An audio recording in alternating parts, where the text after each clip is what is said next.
on Periscope. I'm going to have to start over. Why did that happen?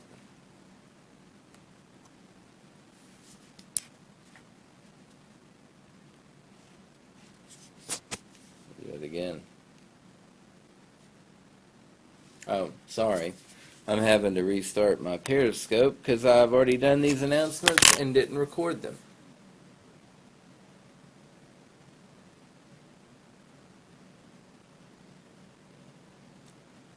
You can just sit there. Hopefully I can edit this out. We'll see. All right, take two.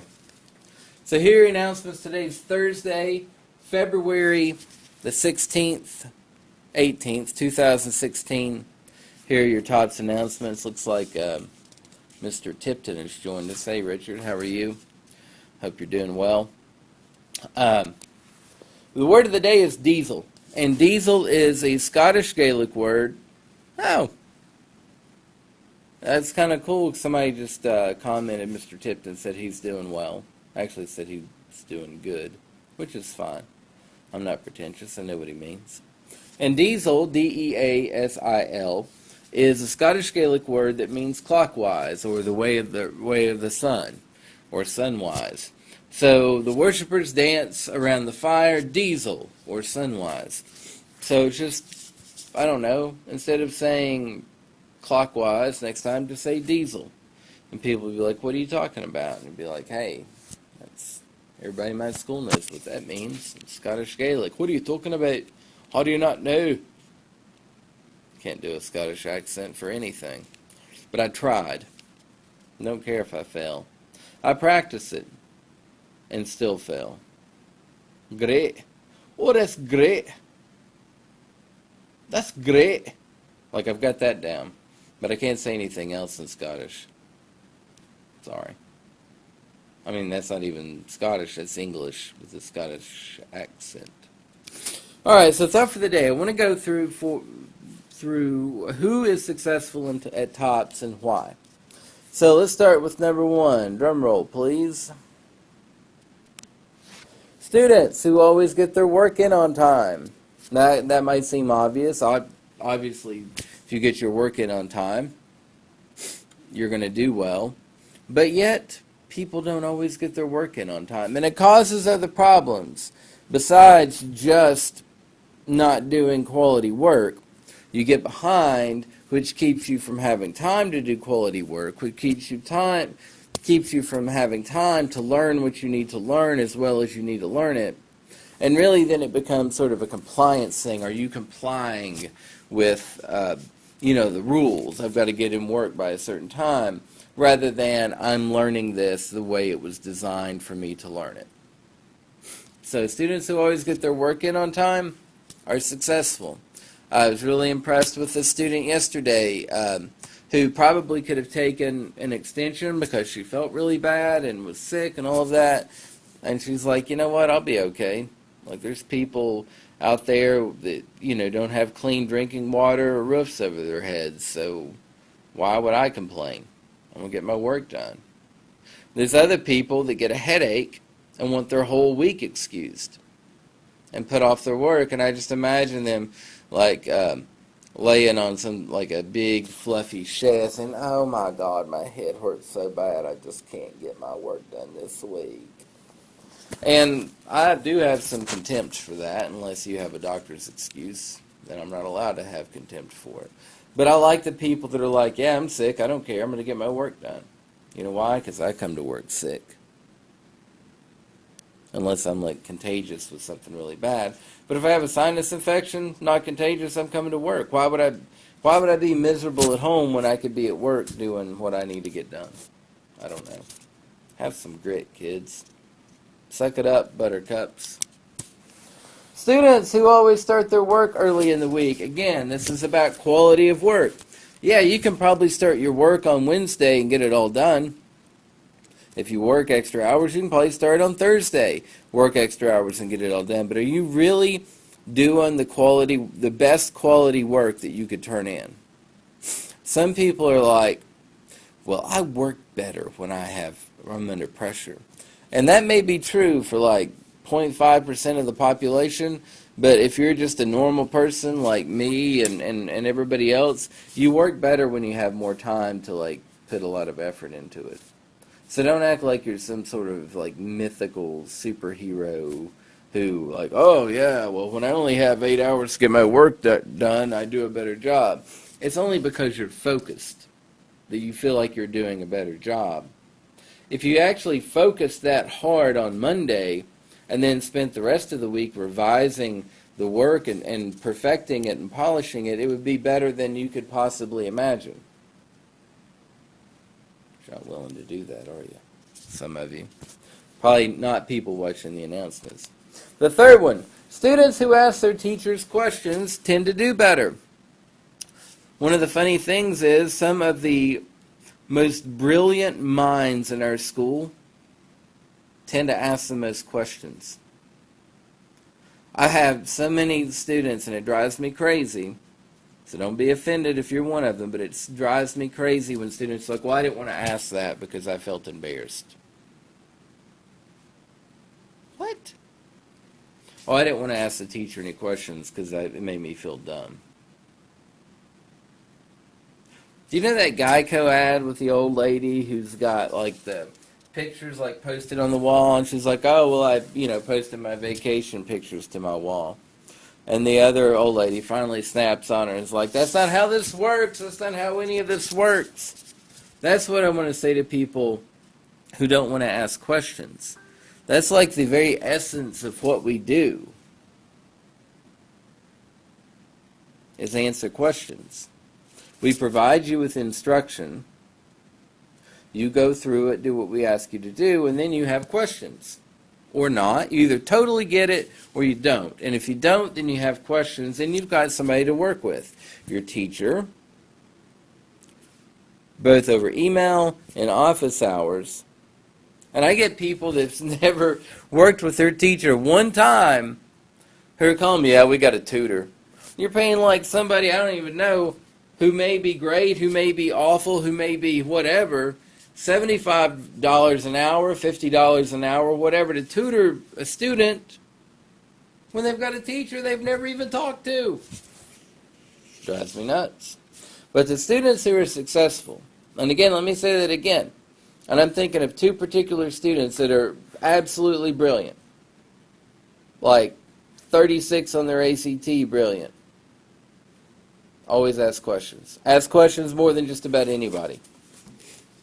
Do you think they feel dumb for asking them? No. They just want to be sure that they know. It's called being responsible. Like if you turn in work and you don't know whether you did it well or not, it's irresponsible. Just like if I turned in work here at my job and I didn't know if it was done right or not, that's irresponsible. What do I tell my boss? Well, wasn't sure if I did it right or not, but I didn't want to ask you the question because I didn't want to seem dumb. My boss would just look at me and be like, and he's a real nice man, so he'd probably handle it with more class than I would. But I imagine if I said that to me as an employee, I'd be like, well, you look dumb now because you didn't ask any questions and you turned in the totally wrong thing. It's kind of dumb. So get over that little tinge in the back of your head that's your pride. Let it go. You should be putting pride into your work, not into being able to do your work with no help. That's insane. That's not how our school works. Students who talk to other students are typically more successful than others. And it's because you feel connected, you feel engaged, you feel part of something, you feel like this is your school, they feel like this is like your, I don't know, what do you guys say, your fam? I don't know. You feel like that there's something here. Like the kids on Facebook are all kind of close. And they talk to each other and they ask each other questions and they feel comfortable in that environment even though I'm there and teachers are there and whatever. I'm sure students have ex parte communications like off of Facebook or Canvas or whatever all the time. Text each other, that sort of thing. Those students are typically successful. Your rogues, your lone wolves, yes, some are, yes, some aren't. But, like, I'm always trying to encourage people to make friends, or at least comrades, or whatever you want to call them. You don't have to live next to each other. We're a digitally connected world. But those students are typically successful. And finally, oh, sorry about that. Students who don't expect it to be easy. And that's the biggest thing that we have to fight as a school. No matter how much we tell people, it's on our website everywhere. It's anywhere you look. No matter how many times we tell people, hey, this is not easy. It might be harder than your brick and mortar school. It's definitely more difficult than pretty much any other online school you're going to go to. Make that clear up front. We want to be difficult because you learn more when you're challenged more. But if you expect it to be easy, then whoa, wow, this is too hard for me, then you've already given up. So students who don't expect it to be easy are already ready for the challenge. Like they're ready to rise to that challenge. Everything we do is doable for anybody. But we have a certain segment of our population who still has it in their mind somehow that we should be like one of those click-through online schools where you just click, click, click, click. Oh, I'm going to take this test. Oh, I got 60%. Well, they let me pass with that here, so I'm just going to go through. And we've had students transfer maybe almost a dozen transfer to some of these other online schools where you can go and get your diploma probably in a few months. That sounds good, doesn't it? Until you realize what that diploma's worth. I'm not going to name any names, but I am going to say that there are online schools like that out there. And so then you get a diploma, it's not worth anything, and what do you do with it? Usually you have to go back and get your GED before anybody will let you into college. But if your only goal in life is to be a high school graduate, then you can go get that diploma and then do what? It's sad.